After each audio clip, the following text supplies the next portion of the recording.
Kajian Kitab.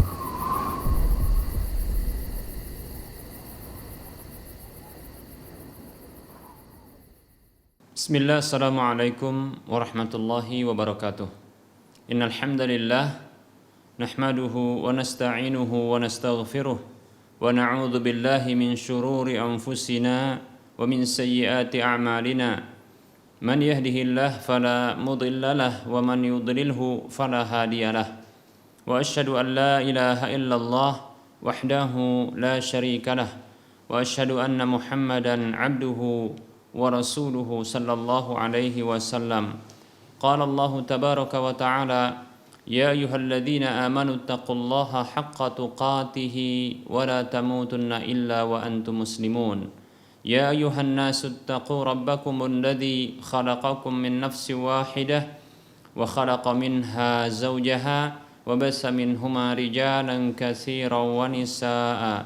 Wattaqullaha alladzi tasaaluna bihi wal arham innallaha kana 'alaikum raqiba. Ya ayyuhalladzina amanu taqullaha wa qulu qawlan sadida yuslih lakum a'malakum wa yaghfir lakum dhunubakum wa may yuti'illaha wa rasulahu faqad faza fawzan 'azima. Amma ba'd. Fa inna asdaqal hadisi kitabullah wa khairal huda huda Rasulillah sallallahu alaihi wasallam wa syarral umuri muhdatsatuha wa kullu muhdatsatin bid'ah wa kullu bid'atin dhalalah wa kullu dhalalatin finnar.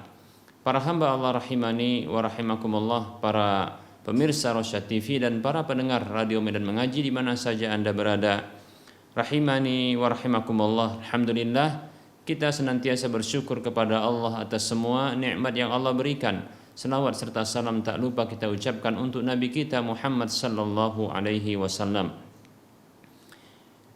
Kembali kita akan melanjutkan pembahasan kitab Minhajul Muslim, masih dalam pembahasan akidah, dan kita akan melanjutkan pembahasan tentang beriman kepada kerasulan Nabi kita Muhammad sallallahu alaihi wasallam. Setelah kita menyebutkan dalil-dalil dari Al-Qur'an maupun hadis Nabi sallallahu alaihi wasallam yang mengharuskan seorang mukmin dan muslim untuk mengimani kerasulan Nabi Muhammad sallallahu alaihi wasallam, berikutnya kita akan menyebutkan persaksian kitab-kitab terdahulu, kitab-kitab suci agama samawi terdahulu yang mempersaksikan tentang kenabian dan kerasulan Nabi Muhammad sallallahu alaihi wasallam.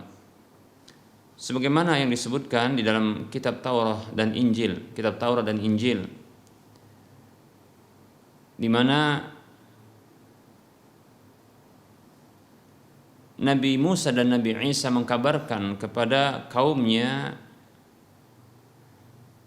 tentang Nabi Muhammad sallallahu alaihi wasallam yang akan diutus sebagai nabi bagi umat akhir zaman, nabi terakhir bagi umat akhir zaman. Dan ini dinyatakan oleh Allah Subhanahu wa taala dalam Al-Qur'an sendiri. Di dalam surah As-Saff ayat 6 Allah mengatakan, a'udzu billahi minasyaitonir rajim. Wa idh qala Isa bin Maryam ya bani Israil inni rasulullah ilaikum musaddiqan lima baina yadayya minat taurati wa mubasysyiran bi rasuli ya'ti min ba'di ismuhu Ahmad. Allah Subhanahu wa taala berfirman yang artinya, dan ingatlah tatkala Isa putra Maryam mengatakan, wahai Bani Israel, sesungguhnya aku adalah utusan Allah Subhanahu wa taala kepada kalian yang membenarkan kitab suci sebelumnya yang berada di sebelumnya, ya, sebelumku ini, yaitu berupa Taurat, dan aku memberikan kabar gembira kepada kalian tentang seorang rasul yang akan datang setelahku yang namanya adalah Ahmad, yaitu orang yang terpuji, yaitu Muhammad sallallahu alaihi wasallam.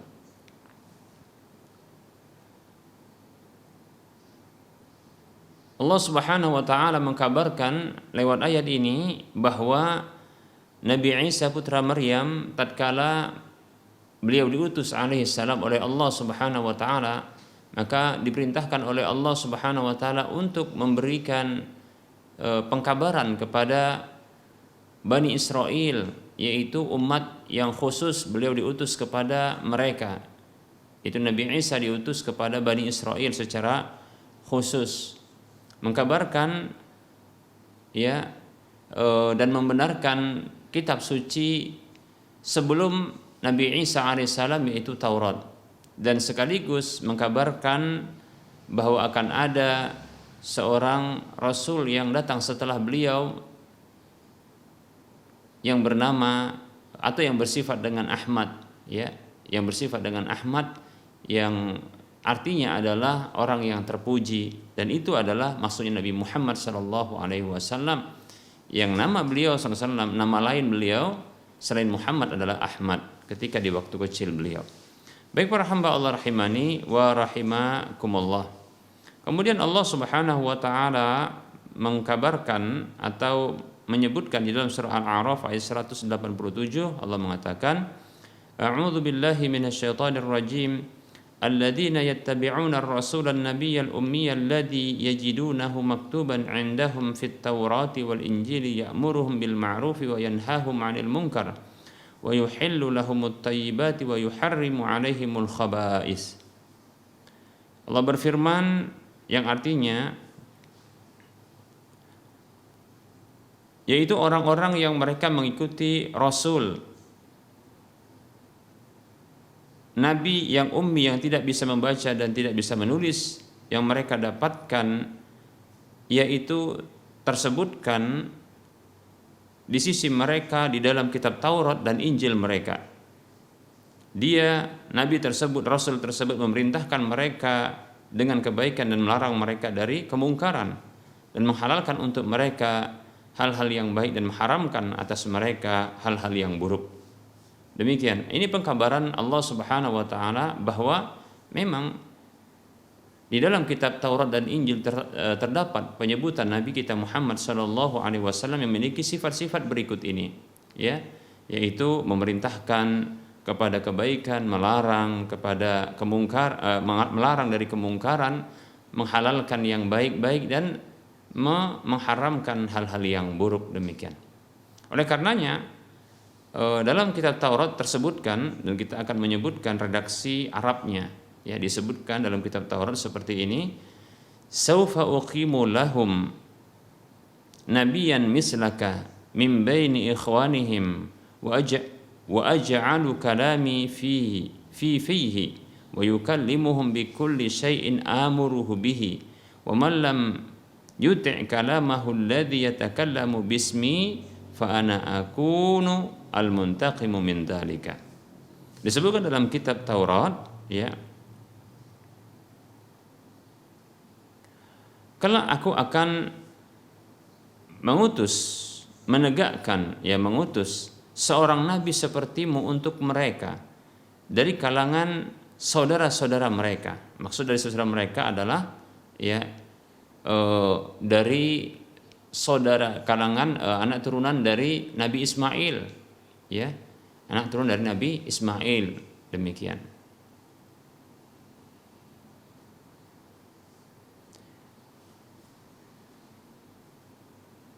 Dan aku jadikan firmanku ada pada mulutnya, maksudnya ada pada lisannya, dan dia akan berbicara kepada mereka dengan segala sesuatu yang aku perintahkan dengannya.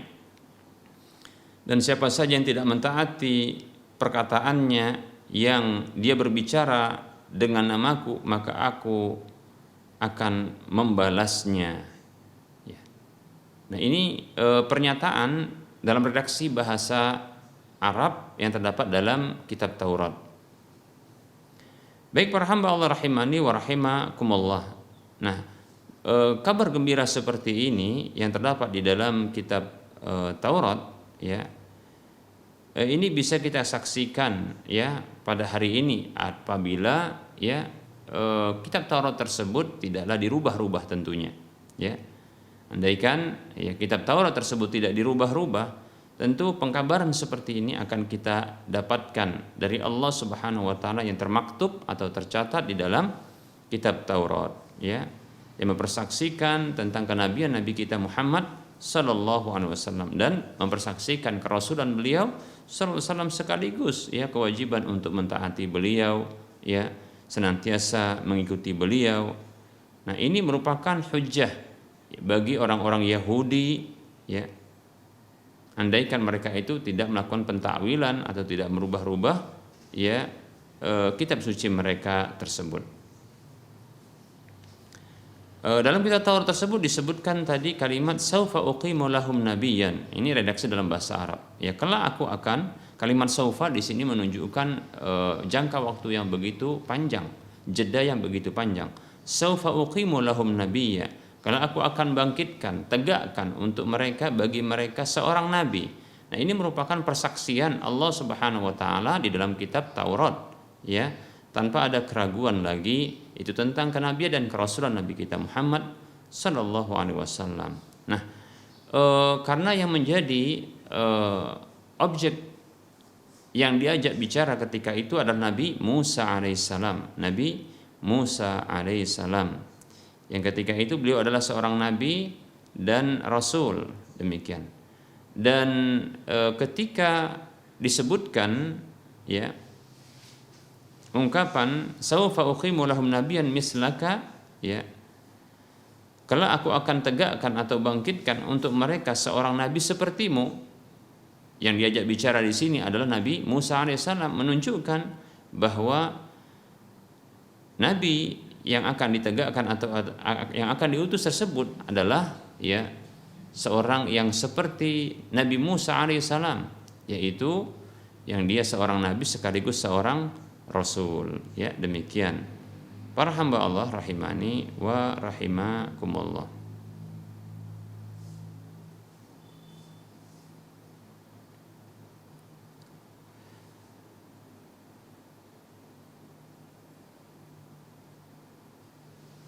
Kemudian firman Allah Subhanahu wa taala dalam kitab Taurat tersebut, ya, mim baini ikhwanihim, dari kalangan saudara-saudara mereka. Nah, ini jelas sekali ya bahwasanya maksudnya itu adalah Nabi Muhammad sallallahu alaihi wasallam, ya, karena beliaulah orang yang membacakan firman Allah kemudian menghafalnya, yaitu yang disebut dengan Al-Qur'an, kitab sucinya, demikian.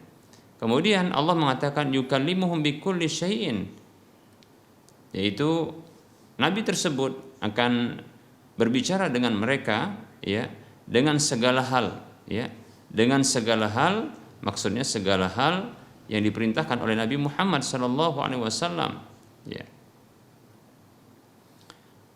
Dikarenakan Nabi kita Muhammad sallallahu alaihi wasallam itu berbicara tentang perkara yang gaib yang tidak dibicarakan oleh nabi-nabi sebelum beliau, ya, sallallahu alaihi wasallam. Dan ini tentunya adalah wahyu dari Allah Subhanahu wa taala kepada beliau. Nah, disebabkan karena Allah Subhanahu wa taala memberikan wahyu kepada Nabi kita Muhammad sallallahu alaihi wasallam tentang sebagian perkara-perkara gaib yang akan yang telah terjadi di masa yang lalu dan yang akan terjadi ya di waktu-waktu berikutnya sampai hari kiamat. Demikian para hamba Allah rahimani wa rahimakumullah. Kemudian ada ungkapan yang lain dalam kitab Taurat juga disebutkan seperti ini. Kita sebutkan redaksi Arabnya, ya ayuhan nabi inna arsalnaka mubasyiran wa nadhira wa hizran lil ummiyina anta abdi wa rasuli sammaituka al mutawakkila laisa bifadhin wala ghalidhin wala sakhabin fil aswaqi wala yadfa'u sayyi'ata bis-sayyi'ati walakin ya'fu wa yasfahu wa yaghfiru wala yaqbidahu Allahu hatta yuqima bihi al-millata al-auja bi an yaqulu la ilaha illallah fayaftah bihi a'yunan umyan wa adhanan summa wa quluban ghulfa. Nah, ini sebagaimana yang disebutkan ya dalam Al-Mu'jamul Kabir punya Imam Tabrani, ya. Juga ada ungkapan dalam kitab Taurat berikut ini yang artinya wahai Nabi, sesungguhnya kami telah mengutusmu sebagai pemberi kabar gembira dan pemberi kabar peringatan, ya, sebagai pemberi kabar gembira dan sebagai pemberi peringatan dan sebagai perhiasan, ya, bagi orang-orang kaum yang ummi, ya. Engkau adalah hambaku, demikian pula rasulku. Aku namakan engkau, yaitu dengan al-mutawakkil, itu orang yang menjadi perwakilan. Bukanlah seorang yang bersikap, ya, keras dalam ucapan, juga kasar dalam tindakan. Tidak juga suka, ya, mengeluarkan suara yang keras atau menjerit-jerit di pasar, ya, di jalanan, di pasar-pasar, yaitu mengeluarkan suara yang keras, ya, di pasar-pasar. Tidak menolak keburukan dengan keburukan, dan akan tetapi, ya, memaafkan, memberikan lapang dada, yaitu kemaafan, ya, kemudian bertoleransi dan memberikan ampunan. Dan tidaklah Allah Subhanahu wa taala mencabutnya, ya, sampai Allah Subhanahu wa taala, ya, luruskan agama yang telah bengkok ini, ya, agar mereka mengatakan la ilaha illallah, tidak ada sesembahan yang berhak disembah, ya, kecuali Allah, dan dibukakan, ya, dengannya mata yang buta, demikian pula pendengaran yang tuli dan hati yang terkunci, demikian, ya. Nah, ini ungkapan yang lain yang terdapat di dalam dalam Taurat, ya, yang disebutkan oleh Imam Bukhari, demikian pula, ya, dalam kitab Al-Mu'jamul Kabir milik Imam Tabrani. Kemudian ada juga ungkapan yang semisal atau ungkapan yang lainnya dalam kitab Taurat.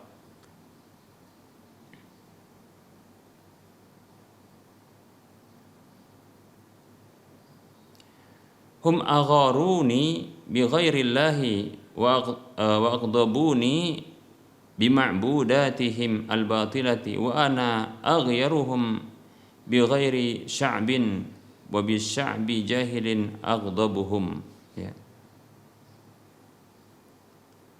Nah, ini ungkapan dari yang terdapat di dalam kitab Taurat. Hum agharuni bighairillahi, ya, mereka itu, ya, telah membuat cemburu, ya, membuat aku cemburu, ya, dengan selain Allah Subhanahu wa taala, dan mereka telah membuat marah aku, ya, telah membuatku marah dengan sesembahan-sesembahan mereka yang batil itu, dan aku adalah orang yang paling cemburu, ya, ketimbang mereka, ya, dan aku adalah orang yang paling murka dan paling marah, ya, ya, dengan terhadap, ya, kebodohan-kebodohan. Baik, para hamba Allah rahimani wa rahimakumullah. Dalam ungkapan yang lain juga disebutkan, ya,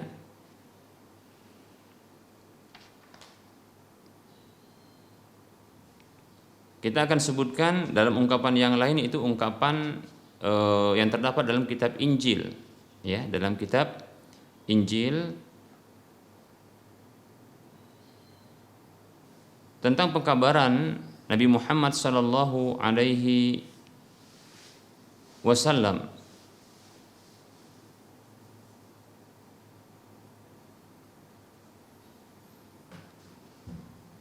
Baik, disebutkan, ya, dalam kitab Injil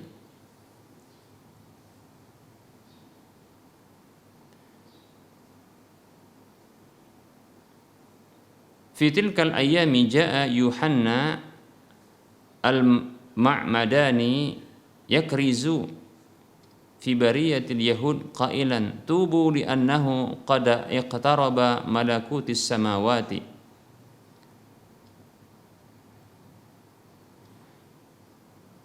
Di waktu-waktu tersebut, ya, datanglah Yuhanna al-Ma'madan. Dia memberikan peringatan dan wejangan kepada kelompok orang-orang Yahudi sembari mengatakan, tubu, bertaubatlah kalian, li'annahu qad iqtaraba malakutus samawat. Bertobatlah kalian karena sesungguhnya telah dekat ya kerajaan langit. Ungkapan telah dekat kerajaan langit ini adalah isyarat ya kepada Nabi Muhammad sallallahu alaihi wasallam, sebagaimana ya itu merupakan bentuk kabar gembira dengan dekatnya ya pengutusan Nabi kita Muhammad sallallahu alaihi wasallam. Mengapa disebut dengan malakutus samawat, yaitu kerajaan-kerajaan langit, dikarenakan beliau sallallahu alaihi wasallam ya akan menguasai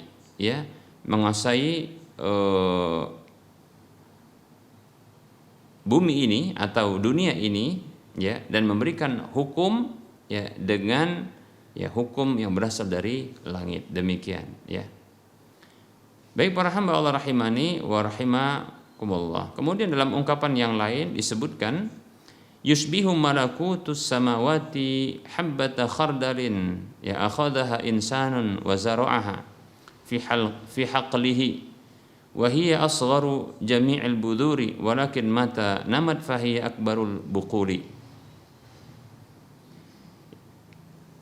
Baik para hamba Allah rahimani wa rahimakumullah, ini merupakan ya ungkapan ini ya kalau kita terjemahkan ya, kerajaan-kerajaan langit itu menyerupai satu biji sawi yang diambil oleh seorang manusia lalu dan dia menanamnya ya di kebunnya ya, dan itu ya adalah ya biji yang paling kecil dari semua biji. Akan tetapi kapan saja dia tumbuh maka dia akan menghasilkan ya hasil panen yang begitu besar. Demikian. Baik para hamba Allah rahimani wa rahimakumullah. Ungkapan ini ya yang disebutkan dalam kitab Injil ini adalah ungkapan yang disebutkan oleh Allah Subhanahu wa taala dalam kitab Al-Fathu dalam Al-Qur'an ya, dalam Al-Quran, yaitu surah Al-Fathu ayat 29. Kita akan bacakan surah Al-Fathu ayat 29. Ini mirip ungkapannya dengan apa yang diungkapkan di dalam kitab Injil tersebut.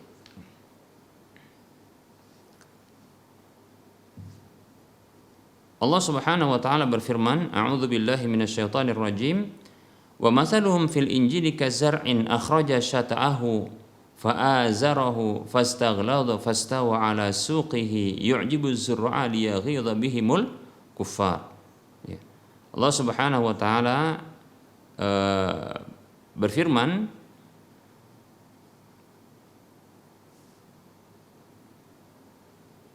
sebelumnya ya, Muhammadur Rasulullah walladzina ma'ahu asyidda'u 'alal kuffari ruhama'u bainahum tarahum ruk'an sujada yabtaghuna fadlan minallahi wa ridwana simahum fi wujuhihim min atharis sujud dzalika masaluhum fit taurah wa masaluhum fil injil kazar'in akhraja syata'ahu fa'azarahu fastaghladha fastawa 'ala suqihi yu'jibu az-zurra'a liyaghidha bihimul kuffar wa'adallahu alladhina amanu wa 'amilus salihati minhum maghfiratan wa ajran 'azima.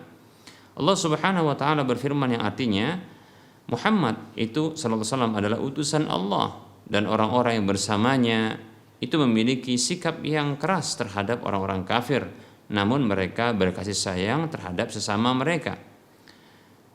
Kamu melihat mereka itu rukuk dan sujud mencari karunia Allah Subhanahu wa taala dan keridhaannya. Pada wajah mereka itu tampak tanda-tanda bekas sujud. Demikianlah sifat yang diungkapkan oleh Allah Subhanahu wa taala dalam kitab Taurat. Dan sifat-sifat mereka yang diungkapkan dalam Injil yaitu seperti benih ya. Wa masalum fil Injil, dan permisalan mereka dalam kitab Injil kazar'in ya. Kazar'in itu seperti benih akhraja syata'ahu yang mengeluarkan tunasnya. Fa'azarahu, kemudian tunas itu semakin menguat. Fastaghladha, kemudian semakin besar. fastawa ala suqihi, dan tegak di atas batangnya. Yu'jibu zurra'a liyaghidha bihimul kuffar. Tanaman itu menyenangkan hati para penanam-penanamnya karena Allah Subhanahu wa taala ingin membuat marah ya orang-orang kafir. Allah Subhanahu wa taala menjanjikan kepada orang-orang beriman dan mengerjakan kebajikan di antara mereka ampunan dan pahala yang besar. Demikian. Nah, baik para hamba Allah rahimani wa rahimakumullah, ini kesamaan antara ungkapan Allah Subhanahu wa taala yang terdapat di dua tempat, yaitu di dalam kitab Injil, demikian pula dalam kitab ya Al-Qur'an, yaitu dalam surah Al-Fathu ayat 29, yaitu permisalan ya para sahabat Nabi dan para sahabat itu seperti ya permisalan ya satu biji ya atau tanaman yang dia mengeluarkan tunasnya, kemudian tunas itu semakin kuat, membesar dan tegak lurus di atas batangnya. Demikian para hamba Allah rahimani wa rahimakumullah.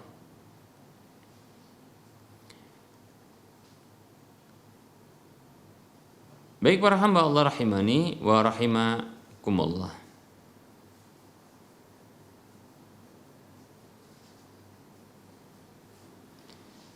Baik, ini beberapa ungkapan ya yang ini merupakan bukti tentang persaksian yang ada di dua kitab suci ya, kitab Taurat dan Injil, tentang pengkabaran yang ini merupakan kabar gembira bagi kaum-kaum Nabi Musa, demikian pula Nabi Isa alaihissalam, tentang diutusnya di waktu berikutnya, yaitu Nabi kita Muhammad sallallahu alaihi wasallam sebagai nabi dan rasul. Demikian para hamba Allah rahimani wa rahimakumullah. Nah, bila kitab suci terdahulu saja yang mengkabarkan tentang hal tersebut ya, dan kita meyakini dan beriman tentang kitab suci ya beserta apa yang dikabarkan di dalam kitab suci tersebut selama tidak dihapuskan, lebih-lebih ketika bersesuaian dengan kitab suci kita, maka tentunya ini akan semakin menambah keimanan ya bagi seorang mukmin dan muslim tentang kenabian dan kerasulan Muhammad sallallahu alaihi wasallam. Baik para hamba Allah rahimani wa rahimakumullah. Barangkali ada ungkapan-ungkapan yang lain ya yang menunjukkan tentang pengkabaran Nabi kita Muhammad sallallahu alaihi wasallam yang terdapat di dalam kitab-kitab suci sebelum Al-Qur'an ya. Namun kita padakan dengan ungkapan yang baru saja kita sebutkan ya. Andaikan tidak ada pengkabaran di dalam kitab-kitab suci sebelum Al-Qur'an, hanya Allah Subhanahu wa taala mengkabarkan itu di dalam kitab suci yang diturunkan oleh Allah Subhanahu wa taala kepada kita, maka tentunya ini sudah cukup bagi kita orang yang beriman untuk meyakini hal tersebut ya, meyakini bahwa benar-benar Nabi kita Muhammad sallallahu alaihi wasallam adalah nabi dan rasul. Lalu bagaimana? Ternyata bukan hanya di dalam Al-Qur'an dan bukan hanya dalam satu tempat ya, dalam Al-Qur'an ya. Bahkan di banyak tempat dalam Al-Qur'an menunjukkan bahwa Nabi kita Muhammad sallallahu alaihi wasallam itu adalah nabi dan rasul ya, yang diutus kepada umat akhir zaman dan sebagai penutup bagi ya kenabian dan kerasulan tersebut. Demikian. Ditambah lagi ternyata banyak pengkabaran ya di dalam kitab-kitab suci sebelum Al-Qur'an ya tentang kerasulan dan kenabian Nabi kita Muhammad sallallahu alaihi wasallam. Nah, oleh karenanya ini semakin menambah keimanan kita, semakin menambah ya keyakinan kita tentang kenabian dan kerasulan Nabi kita Muhammad sallallahu alaihi wasallam. Apabila ternyata ada orang-orang yang kafir yang mereka tatkala membaca kitab-kitab suci mereka ya, yang ketika itu belum dirubah lafadznya, sebagian lafadznya, dengan itu mereka malah beriman dengan Nabi kita Muhammad sallallahu alaihi wasallam.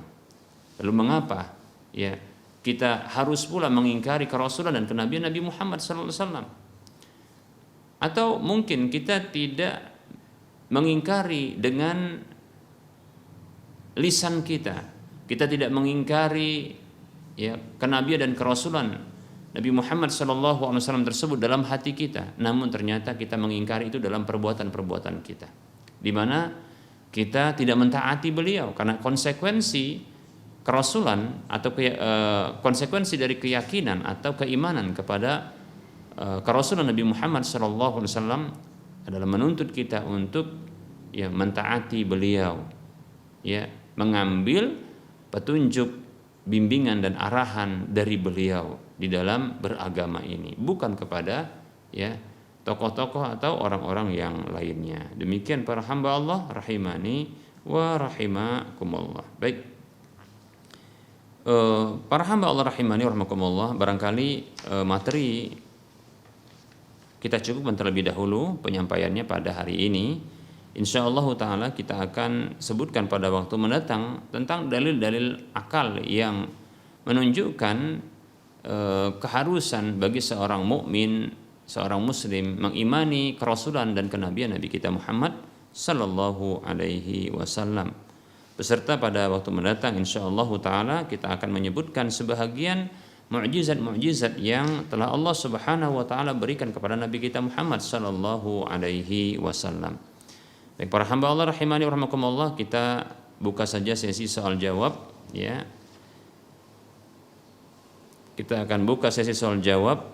Nah, kita ada dua layanan telepon, maksudnya adalah dua layanan nomor ya. Yang satu digunakan untuk interaktif ya, telepon silahkan di nomor layanan kami di nomor 0822 8888 6630. Ini adalah nomor layanan untuk bisa berinteraktif ya. Berinteraksi secara interaktif ya dengan bertanya langsung. Dan bagi yang ingin bertanya lewat tulisan, maka silahkan kirimkan chattingan Anda ya ke nomor WhatsApp kami ya 0852 61904177. Baik para hamba Allah rahimani wa rahimakumullah, kita akan menjawab pertanyaan yang telah masuk.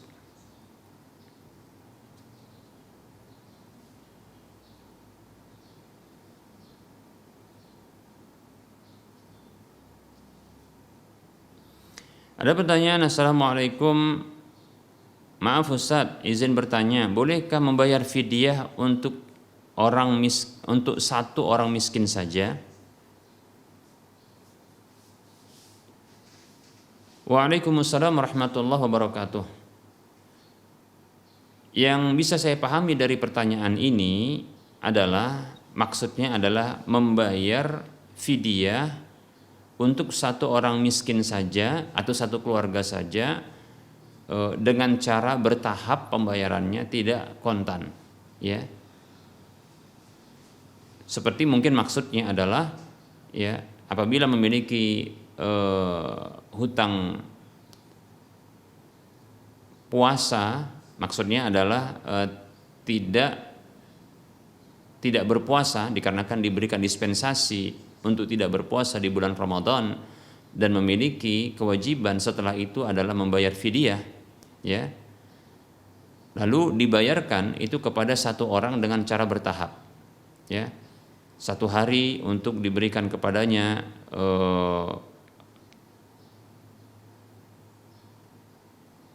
makanan ya, kemudian esok harinya demikian sampai mencapai jumlah waktu atau hari yang tidak dipuasai karena mendapatkan dispensasi untuk tidak berpuasa dan kewajibannya adalah membayar fidyah, demikian ya.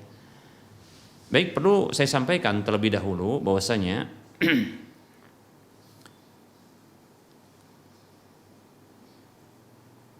tidak semua orang-orang yang diberikan dispensasi untuk tidak berpuasa itu kewajiban berikutnya adalah membayar fidyah ya. Demikian. Namun ada beberapa orang yang diberikan dispensasi untuk tidak berpuasa dan kewajibannya adalah membayar fidyah. Kita akan sebutkan beberapa orang ya atau beberapa jenis orang yang mereka mendapatkan dispensasi untuk tidak berpuasa, kemudian kewajiban mereka adalah membayar fidyah. Yang pertama adalah orang tua yang renta, yang tidak lagi mampu untuk berpuasa namun masih memiliki akal ya sehat ya, namun tidak mampu untuk berpuasa, maka kewajiban bagi orang tua tersebut baik laki maupun perempuan ya, maka kewajibannya adalah membayar fidyah untuk setiap hari yang ditinggalkan ya, memberi makan satu orang miskin, demikian, seperti itu. Kemudian disamakan dengan itu adalah orang sakit ya, yang sakitnya tersebut menghalanginya untuk berpuasa, dan sakit tersebut adalah sakit yang tidak ada harapan sembuh berdasarkan vonis ahli medis terhadapnya ya, bahwasanya penyakit tersebut penyakit yang tidak ada harapan sembuh ya baginya.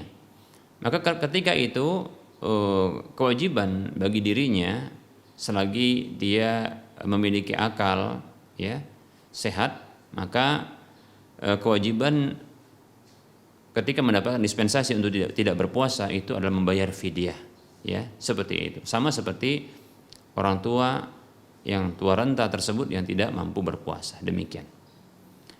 Nah, ini dua kelompok orang yang disepakati oleh para ulama. Ada dua berikutnya yang di sini terjadi perbedaan pendapat di kalangan para ulama ya, namun pendapat yang saya sebutkan ini pendapat yang kuat ya. Dan ini pendapatnya Abdullah ibnu Umar dan Abdullah ibnu Abbas radhiyallahu anhum, yang mengkategorikan bahwasanya wanita yang hamil dan wanita yang menyusui tatkala tak mampu untuk berpuasa ya, atau mengkhawatirkan ya dirinya atau bayi atau janinnya dalam perutnya ya, bagi yang hamil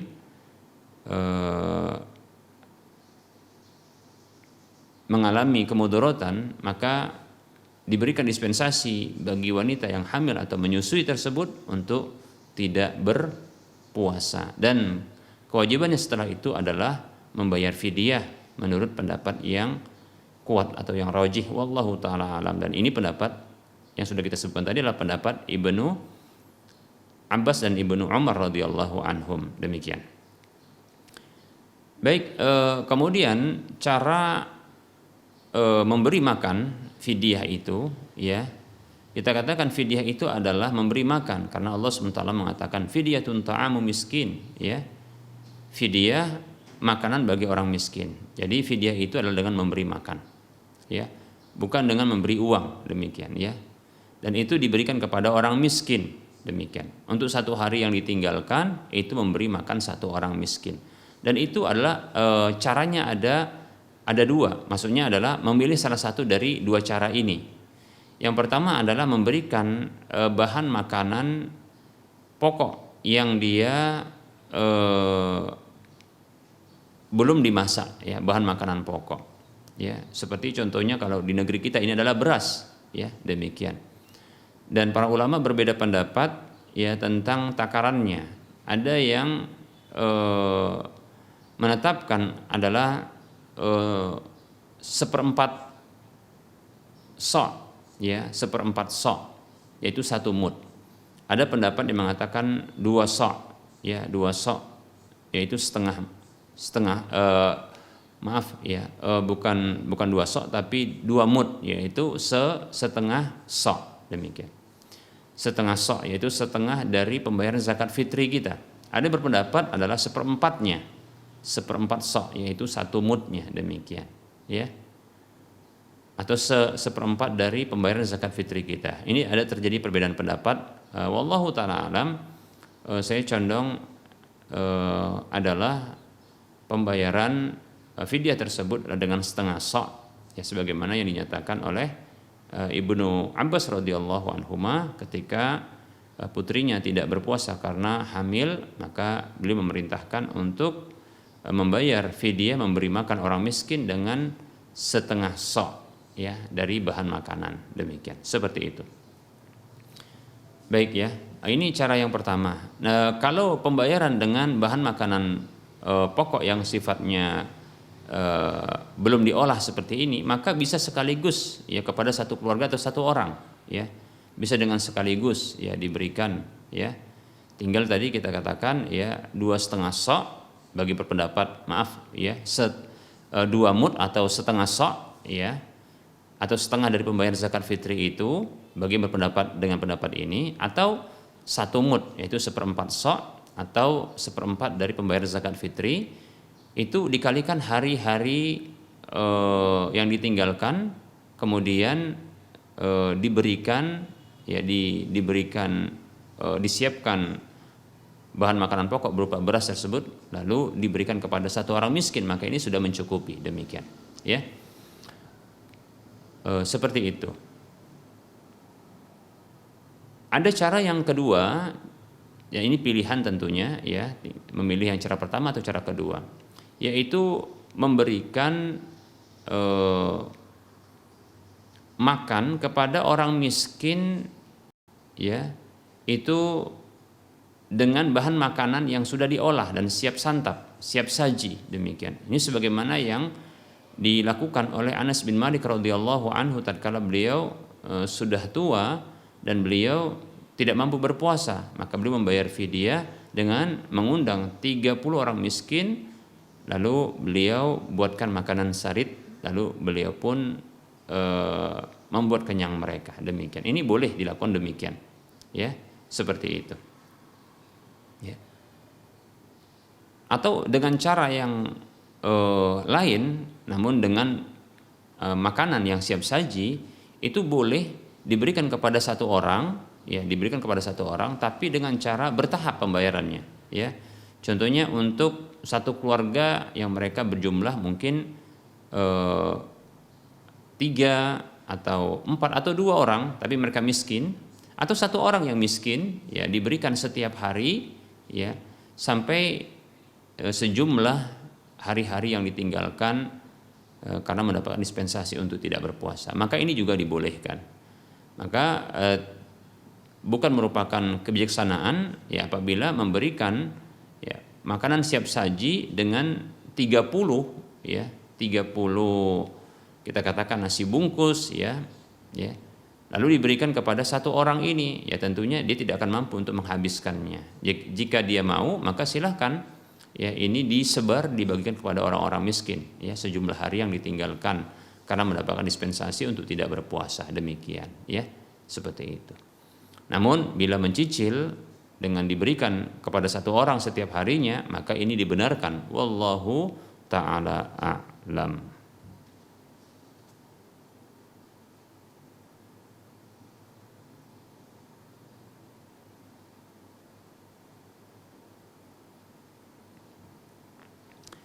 Ada pertanyaan, Assalamualaikum warahmatullahi wabarakatuh. Ustaz, saya mau bertanya, saya masih ada cicilan sepeda motor. Cicilan tersebut, ya, tidak ada ribanya, ya, karena saya nyicilnya dengan orang tua sendiri, ya. Artinya berarti pakai uang orang tua dengan cara hutang, kemudian untuk membeli uang tersebut, ya, dipakai atau dihutangkan, ya, atau diambil dengan status hutang untuk membeli sepeda motor, lantas dibayar dengan cicil kepada orang tua. Demikian, ya. Pertanyaannya, ini kan masih ada cicilan, apakah boleh ikut kurban, Ustaz? Demikian, ya. Baik. Waalaikumsalam warahmatullahi wabarakatuh.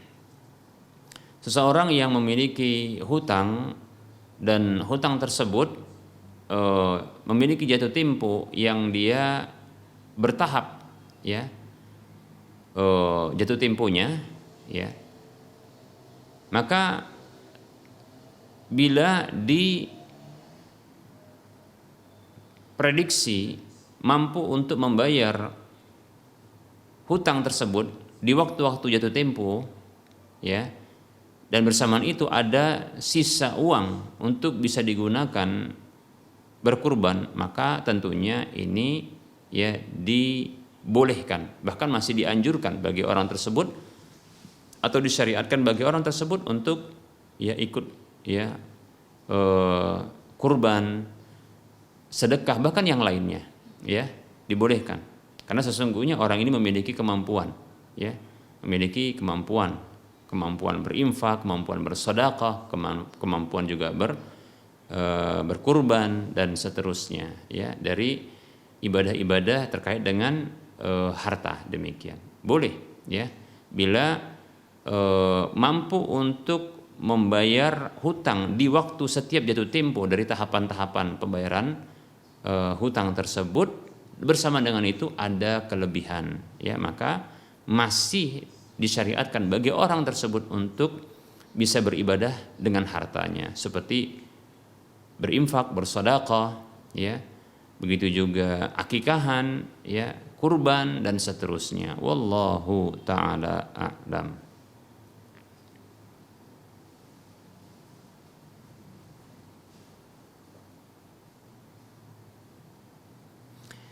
Ada pertanyaan, Assalamualaikum warahmatullahi wabarakatuh. Bismillahirrahmanirrahim. Ustaz, saya mau bertanya, mana yang lebih diutamakan, menikah atau menuntut ilmu? Ya, menikah atau menuntut ilmu sedalam-dalamnya dulu, sedangkan kita sudah mampu untuk menikah.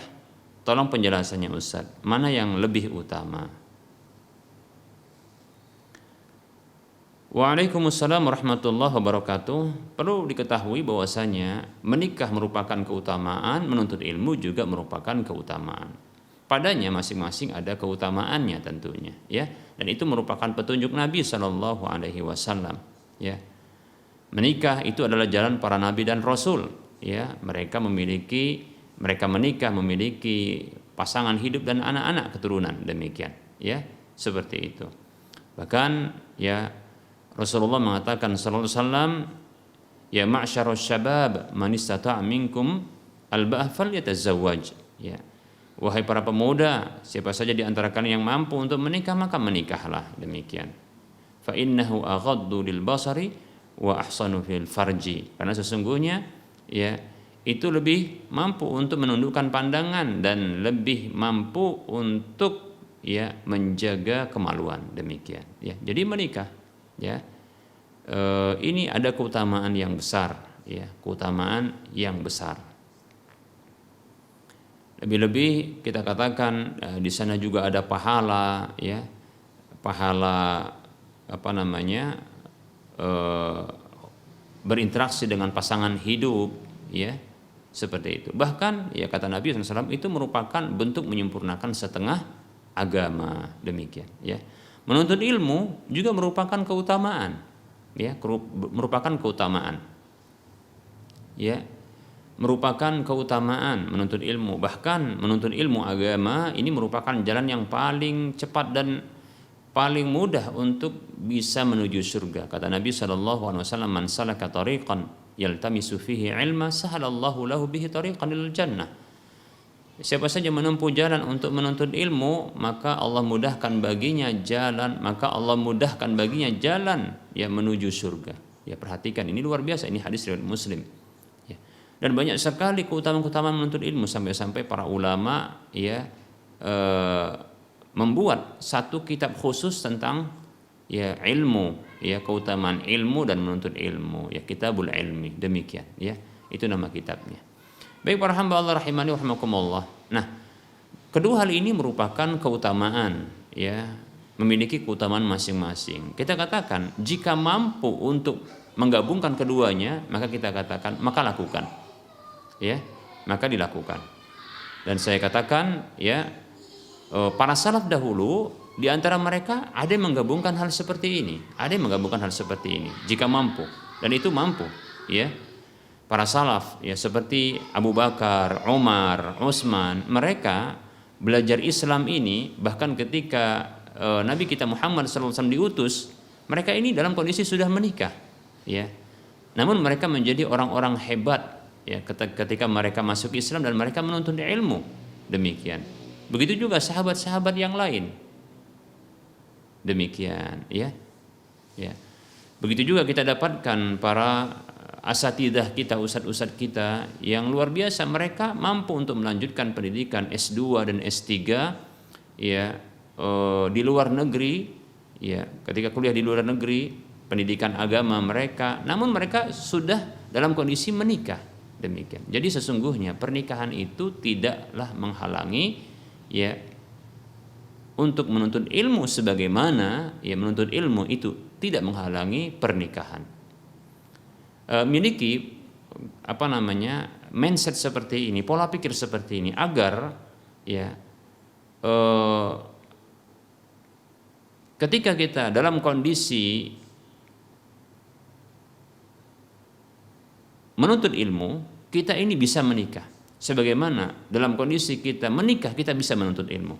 Ya, jangan pernah pertentangkan sesuatu atau pertentangan dua hal yang sesungguhnya tidak bertentangan sama sekali. Ya, ini penting. Ini mindset seperti ini penting agar kita tidak menjadi orang yang ketika sedang menuntut ilmu, ketika menikah maka terhenti. Ya, terhenti menuntut ilmu. Atau ketika sedang menikah lalu menghentikan ya rumah tangga dengan alasan untuk menuntut ilmu, maka kita katakan ini tidak benar, ya, tidak benar, ya. Maka miliki pola pikir seperti ini, yaitu apa? Menikah itu tidak pernah bertentangan dengan menuntut ilmu, dan menuntut ilmu tidak pernah bertentangan dengan pernikahan.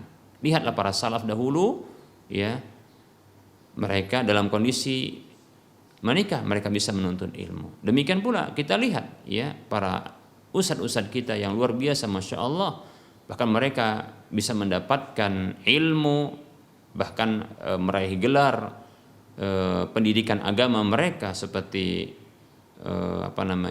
doktor dalam kondisi mereka sudah berkeluarga. Demikian, bahkan bukan hanya punya istri, bahkan punya anak-anak. Demikian, mampu. Demikian. Oleh karenanya jangan pernah ya terbetik dalam pikiran kita bahwa menuntut ilmu ya ini akan terganggu dengan pernikahan, dan pernikahan itu akan terganggu dengan menuntut ilmu. Tidak, ya. Maka silahkan menuntut ilmu ya setelah menikah, bahkan silahkan menikah setelah menuntut ilmu, bahkan kalau bisa bersama-sama, yaitu belajar dalam pernikahan ini, maksudnya belajar dengan pasangan hidup untuk terus ya mendalami agama ini. Demikian.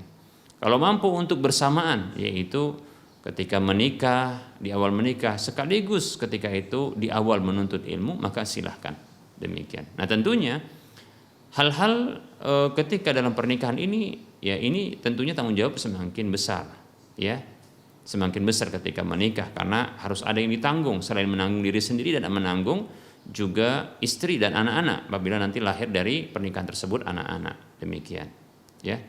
Nah ini harus punya tanggung jawab tentunya, bukan diabaikan, tapi punya komitmen bahwasanya insya Allah mampu. Dan ingat, bila seseorang ya dia menikah karena ingin menjaga kehormatan dirinya, maka Allah akan menolongnya. Ya kata Nabi SAW, ya salasatun ya haqqun 'ala Allahi 'aunuhum, salasun ya haqqun 'ala Allahi 'aunuhum, ya ada 3 jenis orang yang menjadi hak bagi Allah Subhanahu wa taala untuk menolong mereka. Di antaranya adalah wannakihu alladzi yuridul afaf, yaitu orang yang menikah yang menginginkan ya menjaga kehormatan dirinya. Demikian. Nah, semoga ini jadi motivasi, ya. Wallahu ta'ala a'lam.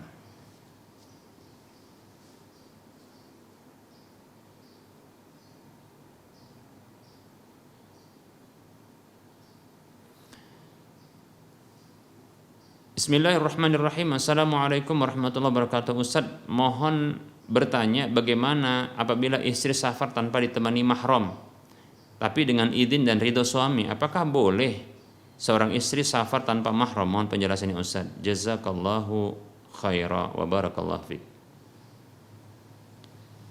Waalaikumsalam warahmatullahi wabarakatuh. Wa anta fajazakallahu khaira wa fiik barakallah. Ya, ketahuilah sesungguhnya ya bersafar dengan mahram itu perintah Allah dan itu adalah hak Allah untuk ditaati, bukan hak suami, ya. Demikian. Itu sama seperti ketika Allah Subhanahu wa taala memerintahkan untuk menutup aurat bagi wanita, ya. Bukan lantas ketika seorang wanita itu mendapatkan izin dari suaminya untuk melepaskan atau membuka auratnya keluar rumah, lantas itu menjadi halal. Maka sama seperti ini juga, ya. Ketika seorang istri, ya, ditetapkan oleh Allah lewat lisan Rasulullah untuk bersafar dengan mahram, ya, itu bukanlah hak suami, ya. Ketika diberikan izin dan keridhoannya, lantas ini menjadi halal, tidak demikian, ya. Hak suami adalah memberikan izin kepada istrinya untuk pergi atau tidak pergi. Namun untuk safar tanpa mahram, nah ini adalah ketetapan Allah Subhanahu wa taala, hak Allah yang diindahkan, yaitu untuk dipenuhi, ya, demikian. Kata Nabi Shallallahu alaihi wasallam, ya, la tusafiril mar'atu illa ma'adhi mahramin. Tidak boleh wanita itu bersafar kecuali bersama dengan mahramnya. Demikian para hamba Allah rahimani wa rahimakumullah. Maka harus dengan mahram, ya. Wallahu taala a'lam.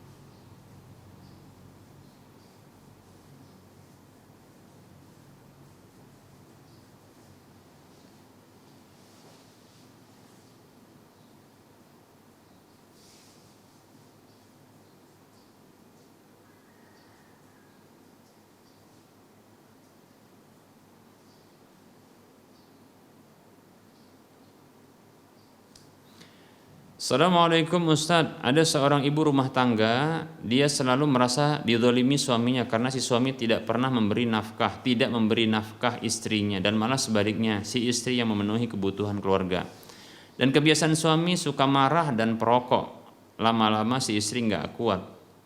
Ya, tolong nasihatnya Ustadz.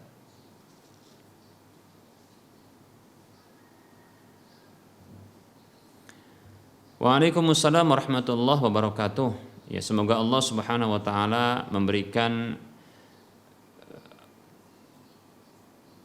karunia berupa rumah tangga yang sakinah mawaddah warahmah kepada sang penanya, demikian pula, ya, ibu rumah tangga yang punya kasus seperti ini, dan juga kepada kita, ya, yang sudah berumah tangga. Semoga Allah jadikan rumah tangga kita rumah tangga yang sakinah mawaddah warahmah. Baik, ya. Rumah tangga yang sakinah mawaddah warahmah, yaitu yang penuh ketenangan, cinta, kasih sayang, tentunya ini dibangun ketika masing-masing memenuhi tugas dan kewajiban, ya, tanpa banyak menuntut haknya, demikian. Nah, tentunya seorang suami ketika tidak memberikan hak istrinya, nah ini merupakan bentuk kedzaliman. Benar kita katakan ini kedzaliman. Ya, nafkah diantaranya, ya, itu merupakan hak istri yang wajib bagi suami untuk memenuhinya. Nah, apabila sang istri, ya,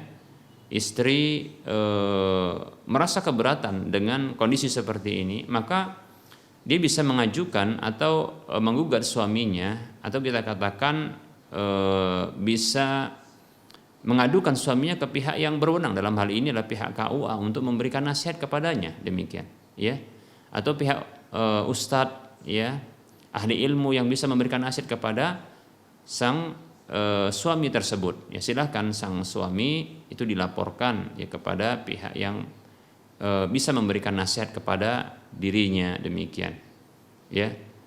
Nah, setelah itu barangkali apabila tidak ada perubahan, maka kalau bila ini membuat berat sang istri, maka sang istri boleh mengajukan cerai, ya, dari suaminya ini kepada pihak yang berwenang, itu pihak KUA tentunya, pengadilan agama, demikian, ya. Wallahu ta'ala alam. Barangkali ini yang bisa kita sampaikan dalam pertemuan kali ini. Tentunya dalam penyampaian ini banyak kekurangan, kesalahan dan kekeliruan. Kepada Allah saya mohon ampun, dan kepada para pemirsa sekalian saya mohon maaf. Seperti biasa, sebelum kita akhiri, kita akan memberikan motivasi, ya, ringkas, singkat.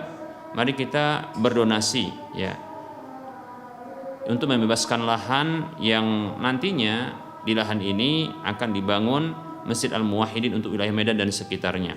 Dengan ini kita memiliki aset akhirat yang akan terus mengalir pahalanya kepada kita walaupun kita telah wafat. Selama hidup kita dapatkan dan lebih-lebih setelah wafat kita.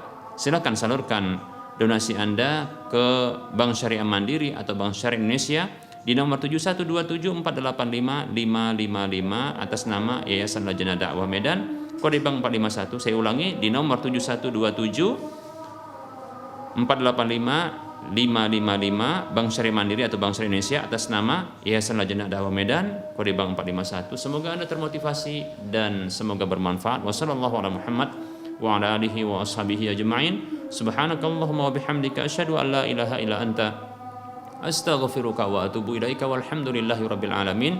Wassalamu alaikum warahmatullahi wabarakatuh.